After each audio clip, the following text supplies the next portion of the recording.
नहीं जननी हमार जिंदगी उजर दिलवा तुम्ही जरा हमारा से प्यार करके दूसरों को मोर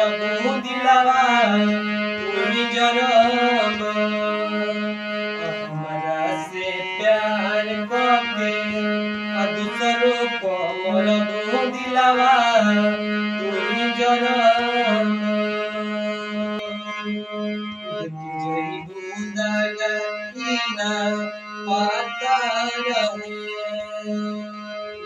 बात के हमसे नाता रहे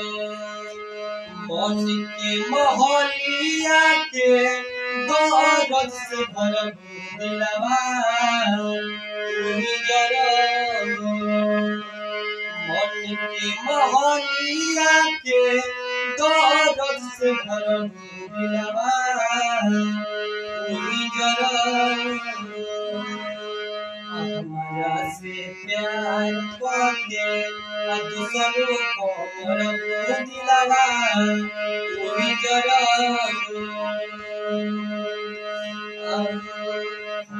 नहीं जननी हमार जिंदगी उजर दिलवा तुम्ही जरा हमारा से प्यार करके दूसरों को मोर दिलवा तुम्ही जरा